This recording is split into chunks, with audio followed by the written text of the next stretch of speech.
नमस्कार मित्रों, आज मैं लेकर आया हूं आपके सामने मौर्यकालीन प्रशासनिक व्यवस्था के महत्वपूर्ण बिंदु जो कि परीक्षा में हर बार पूछे जाते हैं। तो हम बात कर रहे हैं सबसे पहले प्रशासनिक व्यवस्था के जो अधिकारी हुआ करते थे उनको तीर्थ कहा जाता था। क्या कहा जाता था? तीर्थ, जिनकी संख्या क्या थी?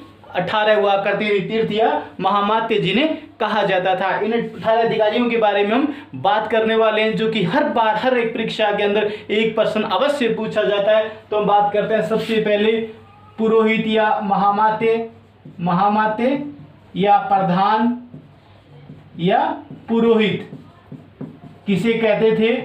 तो प्रधानमंत्री को कहा जाता था। उस समय प्रधानमंत्री को महामात्य या प्रधान या पुरोहित कहा जाता था। किसको? प्रधानमंत्री को। उसी प्रकार समाहर्ता, समाहर्ता जो है वो राजस्व विभाग का जो प्रमुख मंत्री था उनको समाहर्ता कहा जाता था। किसको? राजस्व विभाग का प्रमुख मंत्री जो था उसको समाहर्ता के नाम से जाना जाता था। उसी प्रकार बात कर रहे हैं सन्निधाता। सन्निधाता किसे कहा जाता था? तो राजस्व विभाग के अंदर कोषाध्यक्ष जो होता है, कोषाध्यक्ष को, कोषाध्यक्ष, कोष का मतलब धन से होता है, यानी धन की देखरेख करने वाला किसे कहते थे? सन्निधाता को कहा जाता था। उसमें सन्निधाता किसको कहते थे? कोषाध्यक्ष। राजस्व विभाग के अंदर जो कोषाध्यक्ष पर के पद पर आसीन था उसे सन्निधाता के नाम से जाना जाता था। प्रमुख बात हमने कर ली। परीक्षा के दृष्टिकोण से काफी महत्वपूर्ण बिंदु है, ध्यान दें। समाहर्ता राजस्व विभाग का प्रमुख होता है और सन्निधाता कोषाध्यक्ष होता है। उसी प्रकार सेनापति, सेनापति है वो क्या है? युद्ध विभाग का प्रमुख होता है, युद्ध विभाग का मंत्री। यानी युद्ध से संबंधित जो क्रियाकलाप होते थे उस समय मौर्यकालीन प्रशासनिक व्यवस्था के अंदर वो किसके अधीन? सेनापति के अंडर में हुआ करते थे। उसी प्रकार हम बात कर रहे हैं युवराज। तो युवराज कौन होता है? युवराज किसी भी राजा का उत्तराधिकारी होता है। क्या होता है ये? उत्तराधिकारी। किसी भी राजा का उत्तराधिकारी या उसका बेटा जो होता है उसे क्या कहा जाता है? युवराज कहा जाता है। उसी प्रकार हम बात करें प्रदेष्टा। तो प्रदेष्टा क्या है? प्रदेष्टा फौजदारी जो मंत्रालय होता है, फौजदारी न्यायालय का प्रमुख न्यायाधीश होता है। फौजदारी न्यायालय का प्रमुख न्यायाधीश कौन? प्रदेष्टा। प्रदेष्टा की हमने बात की है कि प्रदेष्टा फौजदारी न्यायालय का प्रमुख न्यायाधीश होता है। उसी प्रकार हम बात कर रहे हैं व्यवहारिक। व्यवहारिक क्या होता है? नगर का जो प्रमुख न्यायाधीश होता है उसे व्यवहारिक कहा जाता है। नगर का प्रमुख न्यायाधीश, प्रमुख न्यायाधीश। हमने बात कर ली अब तक समाहर्ता के बारे में जो राजस्व विभाग का प्रमुख है। उससे पहले महामात्य, प्रधान या पुरोहित जो सामान्य प्रधानमंत्री को कहा जाता था। सन्निधाता जो कि कोषाध्यक्ष को कहा जाता था। सेनापति जो सेना विभाग का, युद्ध विभाग का प्रमुख था। युवराज उत्तराधिकारी राजा का।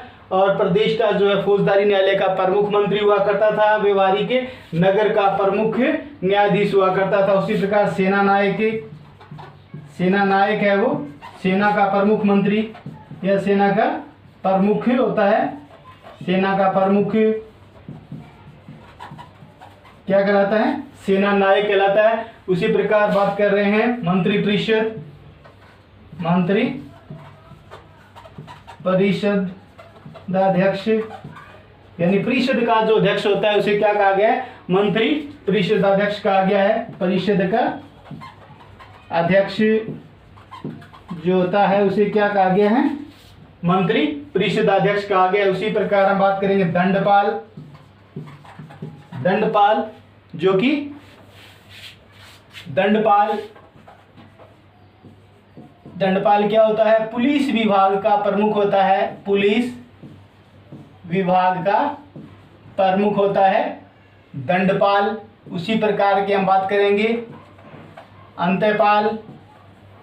अंत्यपाल की बात करेंगे जो कि सीमावर्ती स्थानों पर दुर्ग जो होते हैं उनकी देखरेख करने वाला क्या कहलाता है? वो अंत्यपाल कहलाता है। सीमावर्ती सीमावर्ती दुर्गों की देखरेख करने वाला क्या कहलाता है? अंतःपाल कहलाता है। उसी प्रकार हम बात करेंगे दुर्गपाल। दुर्गपाल क्या है? जो कि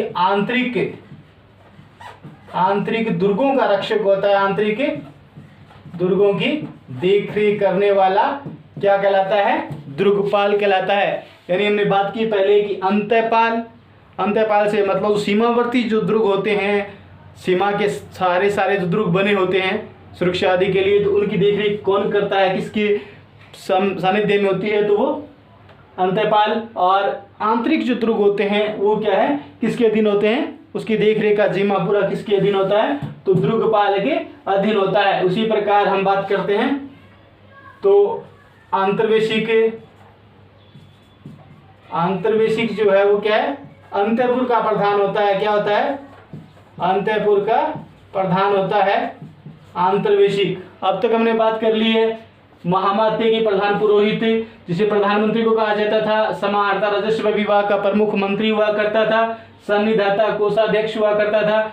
सेनापति युद्ध विभाग का मंत्री था। युवराज उत्तराधिकारी राजा हुआ करता था। प्रदेष्टा फौजदारी न्यायालय का प्रमुख न्यायाधीश हुआ करता था। व्यवहारिक नगर का प्रमुख न्यायाधीश को व्यवहारिक कहा जाता था, या फिर कोतवाल कह सकते हो व्यवहारिक को। कोतवाल नगर का प्रमुख न्यायाधीश।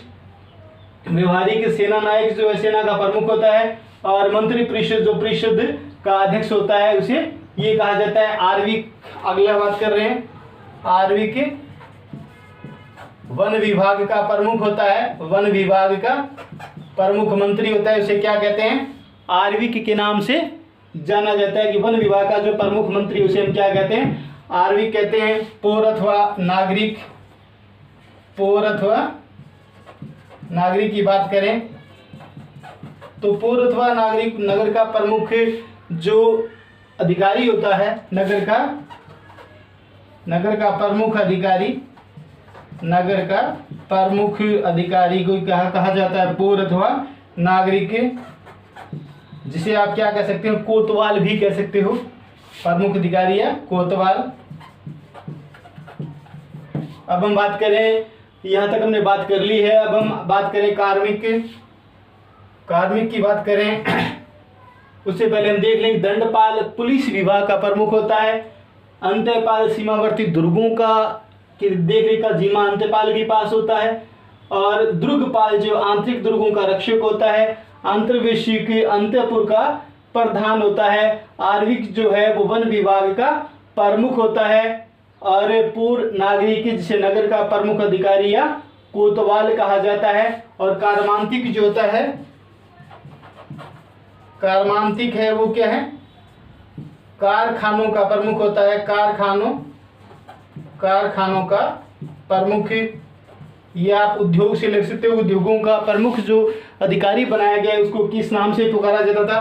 कार्मांतिक कहा जाता था। परीक्षा के दृष्टिकोण से काफी महत्वपूर्ण है कि औद्योगिक दृष्टिकोण से जो प्रमुख अधिकारी मौर्यकालीन प्रशासनिक व्यवस्था में बनाया जाता था उसे कार्मांतिक कहा जाता था। उसी प्रकार हम बात करें आगे तो द्वारिक जो है राजमहलों का रक्षक होता है। राजमहलों की देखरेख करने वाला द्वारिक कहलाता है। राजमहलों की देखरेख करने वाला मंत्री क्या कहलाता है?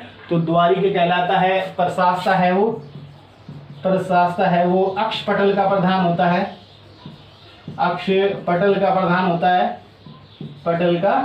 प्रधान होता है जो राज्य की संपूर्ण व्यवस्थाओं को देखता है।